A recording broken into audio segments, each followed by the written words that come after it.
Acompanhe agora mais um tema doutrinário do Evangelho de Jesus.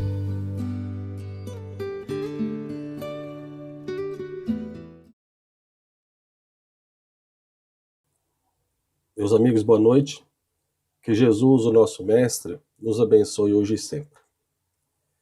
O escritor Victor Hugo, um dos grandes escritores da literatura mundial, que depois da sua desencarnação, inclusive, ele ditou alguns livros através da mediunidade de Divaldo Franco, mas ele ainda, quando encarnado, quando morava na França, ele publicou um livro que é um grande clássico da nossa literatura, da literatura mundial, intitulado Os Miseráveis. Nesse livro, logo no começo do livro, ele vai descrever ali o personagem, o bispo de Myriel, né, que é um personagem que participa apenas do início do livro, mas que tem uma participação breve, porém significativa, né? E ele narra as características desse personagem, da parte psicológica, né, do comportamento dele, mas aí também logo no iniciozinho ele narra a chegada do personagem principal, Jean Valjean, à cidade, né, uma pequena cidade do interior da França, a cidade do bispo Myriel, que é a pessoa que eu estou me referindo. E o Jean Valjean, que é o personagem principal da história, ele havia ficado 18 anos preso, né, porque havia roubado um pão, porque sua família passava fome e tal. E ele, então, foi libertado da prisão, cumpriu sua pena e foi posto em liberdade. Só que, pelas condições da época, o prisioneiro, quando ele saía da prisão, ele carregava um passaporte, como se fosse um alvará de soltura, um documento que mostrava que ele era um prisioneiro liberto, né? E ele deveria, era obrigação dessa pessoa, do prisioneiro, do ex-prisioneiro, apresentar esse documento quando ele chegava em alguma cidade. Ele apresentava para a autoridade e para as pessoas, né? Bom, e assim ele fez. Ele havia caminhado 2 dias já, tinha dormido na estrada, e chegou ali na pequena cidade com muita fome, né? E logo as pessoas do estado do interior viram que ele era um ex-prisioneiro. E com isso, ele ia nas hospedarias, pedia um almoço, uma comida, ninguém falava que não tinha condições de fornecer para ele. Ele foi numa, foi em outra, pediu uma hospedagem, falou, mas eu quero pagar, eu tenho um recurso aqui que eu vou pagar, mas ninguém todo mundo dizia que não tinha condições, né? E aí só restou para ele dormir, assim, se deitar, como se fosse uma praça, né, algo assim, buscando uma semelhança nossa, como se fosse num banco de uma praça nossa. E aí uma senhora passou, perguntou o que ele estava fazendo ali, ele narrou um pouco a situação, e ela falou, olha, vai lá na casa do padre, que é o bispo Myriel, que eu me referi, né? Talvez ele te ajude, ele costuma, a palavra dele, ele costuma ajudar as pessoas. E assim ele foi. Chegou lá, morava o padre na casa, né, na casa paroquial, e uma empregada da casa que também morava lá. E aí os dois estão jantando a hora que ele chega, e a porta está aberta, né?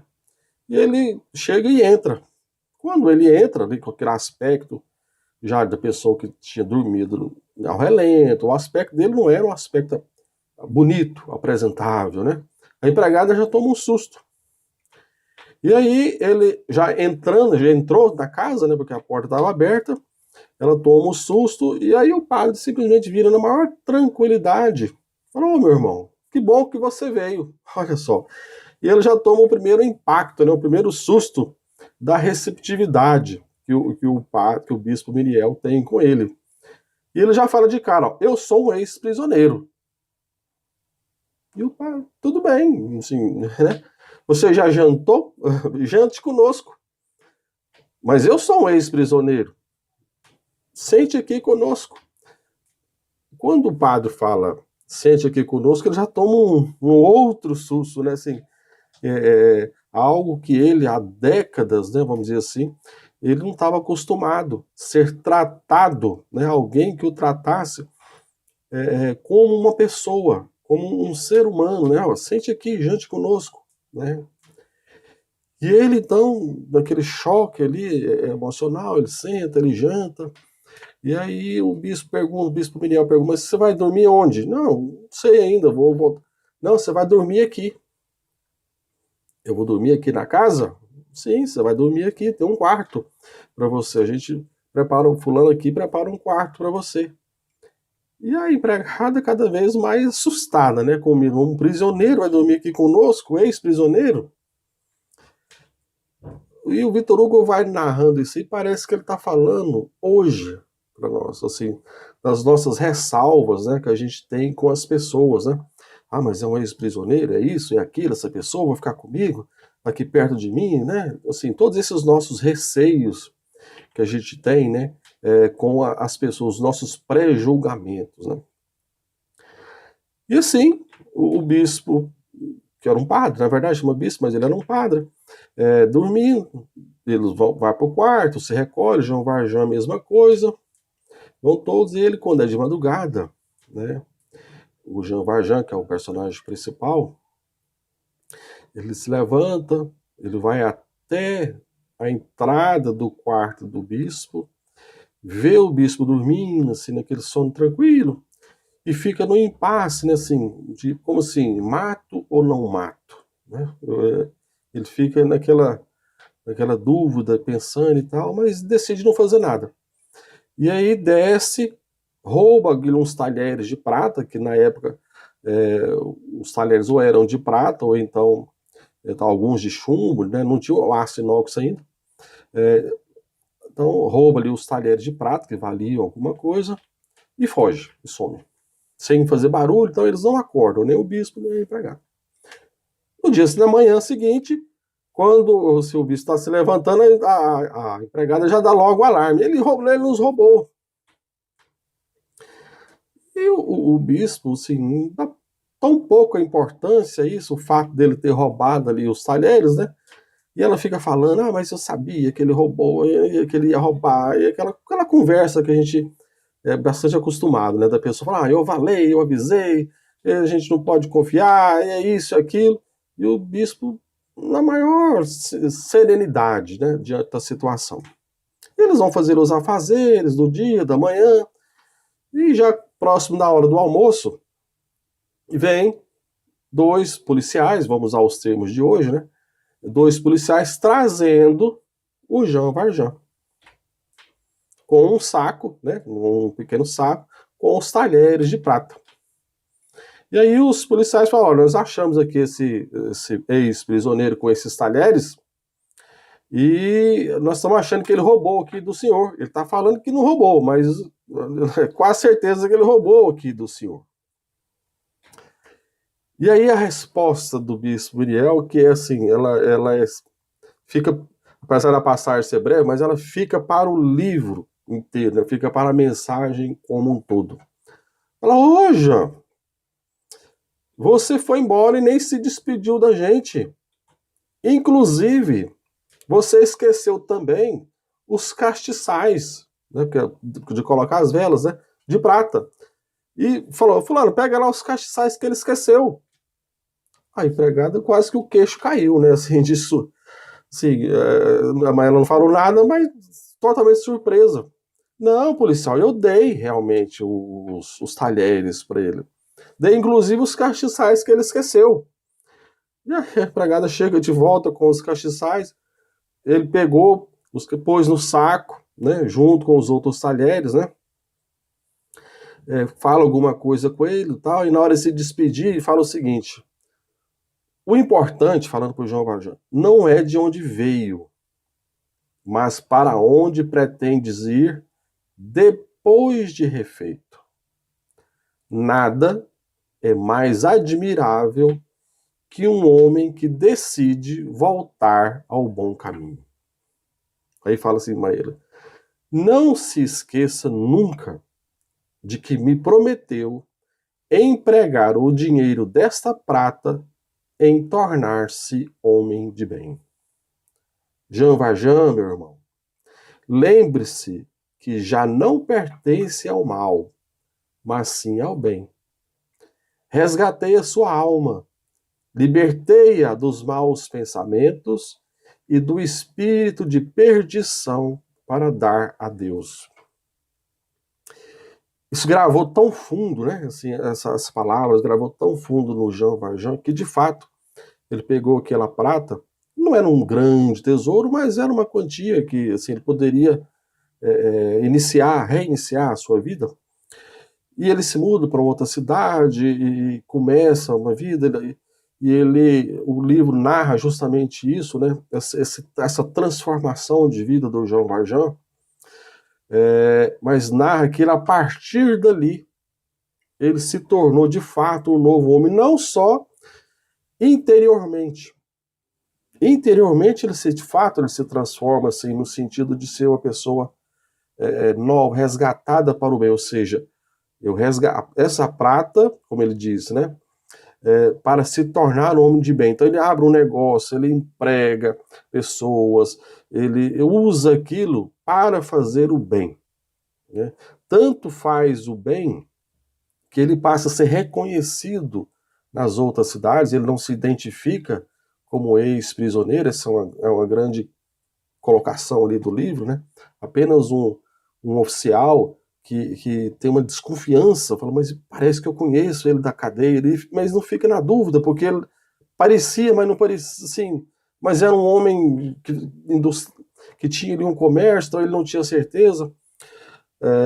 Bom, mas aí ele se torna realmente um novo homem, mas no sentido não só de pregar, de falar, de dizer que eu sou um homem bom, não. Ele se reconhecia, o Victor Hugo tem uma habilidade muito grande nesse sentido, de mostrar ele como um homem no sentido assim, de ter dúvidas, de se reconhecer como pessoa fraca ainda, difícil na transformação, mas que estava fazendo alguma coisa, né? Mais ou menos como a epístola, né, Tiago vai dizer, né, na segunda epístola sua, meus irmãos, que aproveita se alguém disser que tem fé e não tiver as obras, porventura a fé pode salvá-lo? E se o irmão ou a irmã estiverem nus e tiverem a falta de mantimento cotidiano, e alguns de vós lhes disser, ide em paz, aquentai-vos, fartai-vos, e não lhes derdes as coisas necessárias para o corpo, que proveito virá daí? Assim também a fé. Se não tiver as obras, é morta em si mesmo. O que tanto essa passagem de Tiago, como esse exemplo ali do livro Os Miseráveis mostra, é que muitas vezes se fala da caridade como sendo algo grande, né? Algo grandioso, de grandes obras, mas ela reside principalmente nos pequenos gestos diários. De, fundamentalmente, a gente conseguir enxergar as outras pessoas como seres humanos. Essa talvez seja uma grande dificuldade que a maioria de nós ainda tem. É enxergar o outro como um ser humano, como uma pessoa igual a mim. A gente pode, às vezes, enxergar o mendigo, o necessitado material, a pessoa que precisa de ajuda. Nós vemos isso. Mas será que a gente vê como um irmão? Como uma pessoa que é igual a mim? E muitas vezes nós, dominados ali pelo comodismo, né? Pelas tarefas da vida material, todos nós temos trabalho, temos os nossos afazeres diários, a gente muitas vezes fica envolvido com isso. A vida acaba nos absorvendo de tal forma que a gente passa a não enxergar os próximos, mesmo que sejam tão próximos de nós. E não enxerga, às vezes, nas coisas simples. Teve um companheiro uma vez aí na nossa casa espírita, aí no irmão Aniceto, ele contou uma passagem, eu vou contar com mais brevidade, Ele dizia que tinha uma amiga que fazia faculdade com ele, e essa amiga era uma evangélica, e ela tinha uma amiga que ela chamava de amiga torta. Ó, fulano de tal, a minha amiga torta. Porque tinha uma vida que talvez assim não fosse religiosa, com costumes diferentes ali do que a religião coloca, e que algo que fosse repreensível, entre aspas, né, para os nossos julgamentos, né, às vezes com moralismos que a gente possa ter. Então ela chamava de minha amiga torta, né? É a concepção dela, né? Bom, mas eram amigas, então ela reconhecia, tinha aquela proximidade com ela. E essa amiga, vamos dizer, desse colega, sumiu, ele narrando, né? Sumiu um tempo da faculdade, passou um tempo sem ir e tal. Quando ela voltou, passado já meses, né? Meses depois, falou, mas o que foi? Você sumiu? Eu falei, não, nem te conto, minha mãe, ela teve um câncer, ficou muito doente, eu tive que largar tudo para ficar cuidando, porque era só, lá em casa, é só eu e minha mãe, éramos, né? Só eu e minha mãe e tal. E então eu tive que largar para ficar cuidando dela. Ela não tinha outra pessoa.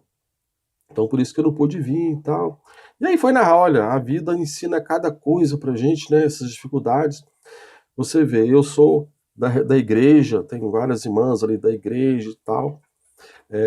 A única pessoa que foi lá em casa foi a minha amiga torta, fulana de tal.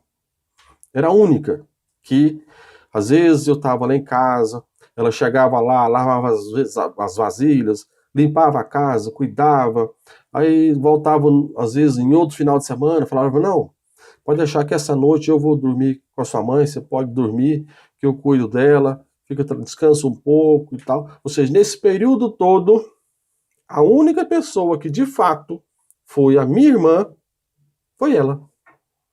As lá da igreja, dizia, às vezes encontrava, passando ali pela rua, né, uma cruzava com as outras, falava, olha, estamos orando por você, estamos pedindo a Deus por você. Só que a ação mesmo, fazer alguma coisa mesmo, só a amiga é torta. Isso mostra para nós, né, que nós não podemos às vezes confundir religião, religiosidade com a fé verdadeira.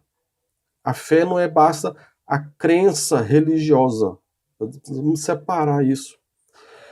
A espiritualidade, a fé deve ser a espiritualidade entrando em nossos corações e mudando a nossa forma de ser, a nossa forma de agir, nossa forma de enxergar o próximo, passar a ver cada pessoa ao nosso lado como um espírito, como uma pessoa, e a gente dá para aquela pessoa aquilo que a gente possui.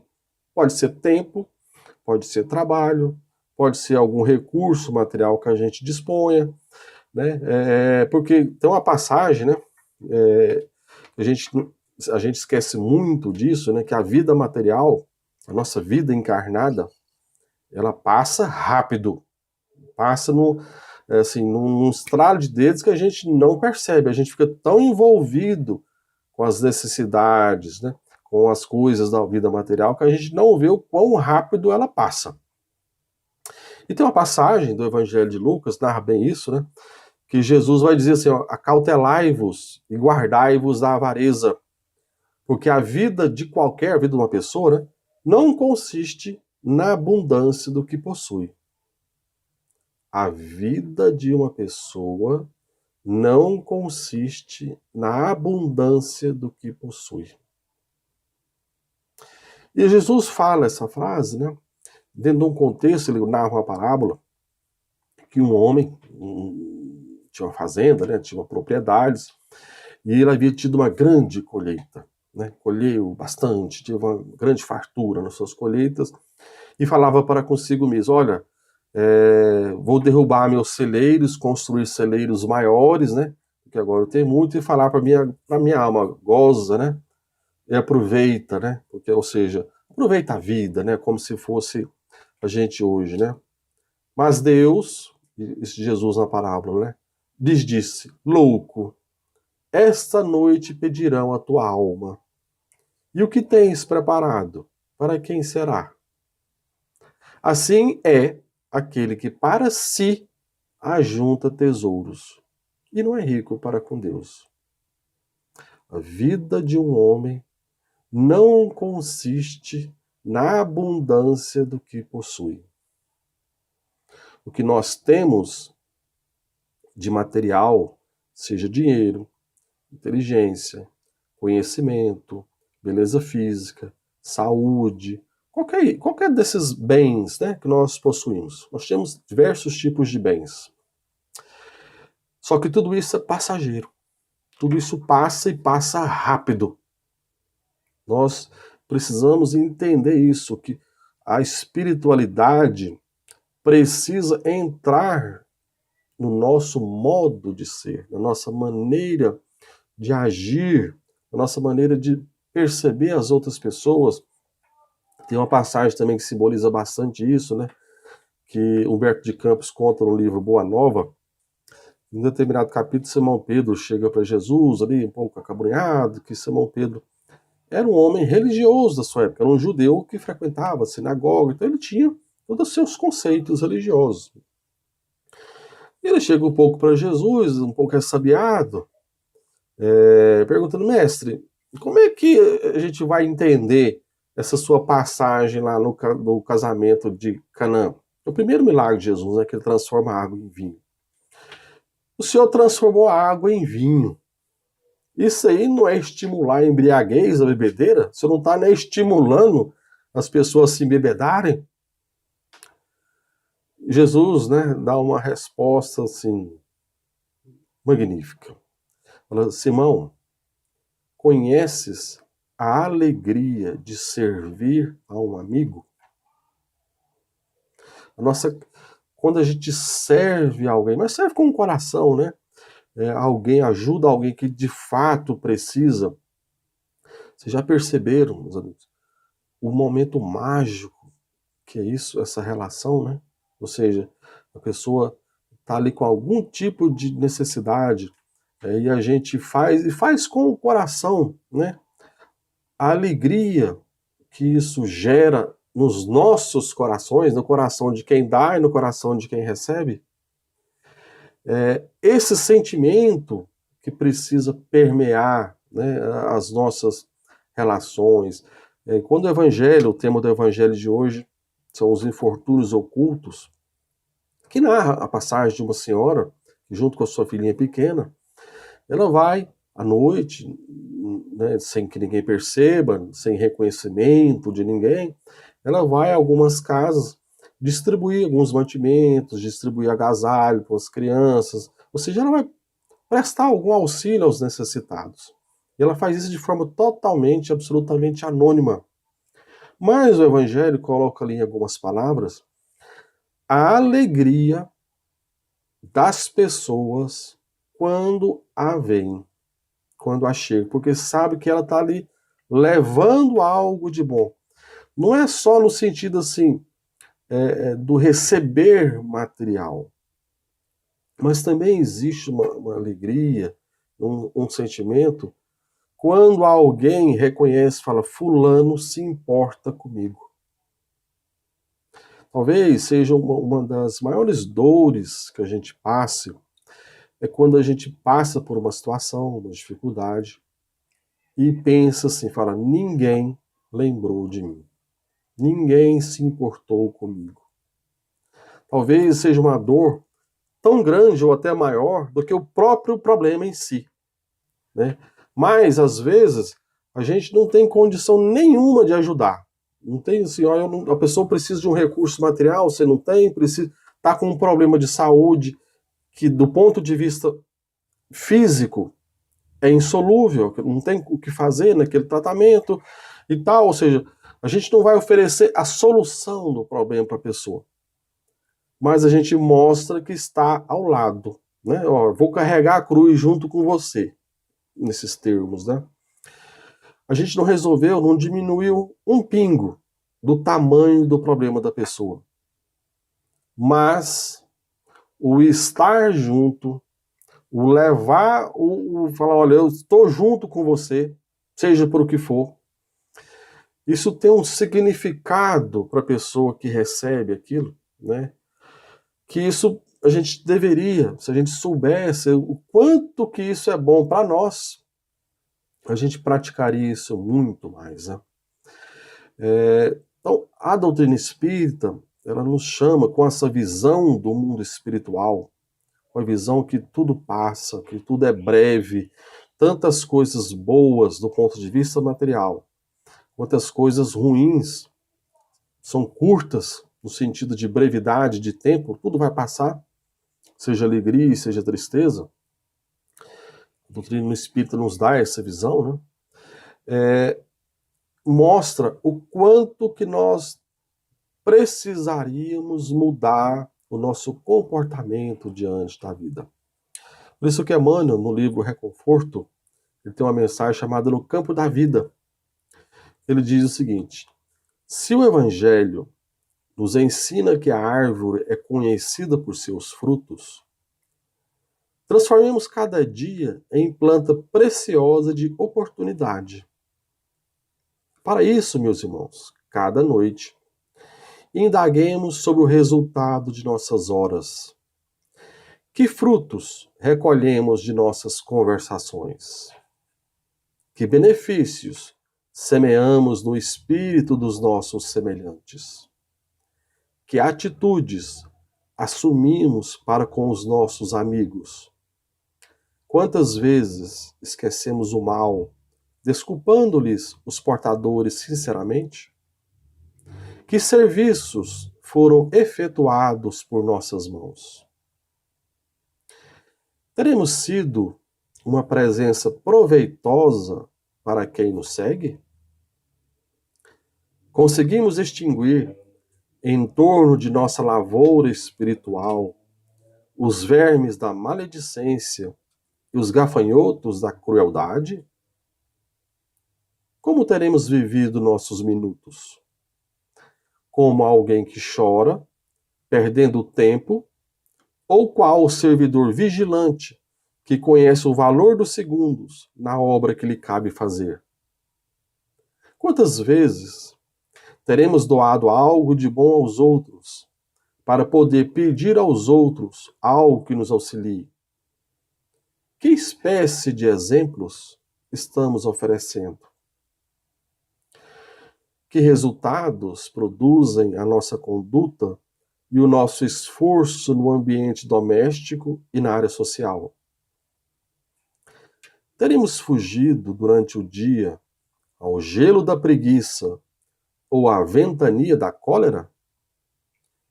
Estaremos valorizando o lugar que ocupamos em nome do Senhor? Não nos esqueçamos de semelhantes indagações e saibamos viver o bem de maneira constante, porque cada dia é princípio de tempo novo para nossa alma, e a sabedoria divina nos julgará acima de tudo, não por nossas palavras vazias ou por nossos votos brilhantes, e sim pela produção de atos com que nos expressamos no grande e abençoado caminho para a vida mais alta. Porque se o verbo é o elemento que nos define, as demonstrações e os fatos constituem a força que fala por nós, agora e incessantemente. Que Jesus, o nosso Mestre, nos abençoe hoje e sempre. Muito obrigado.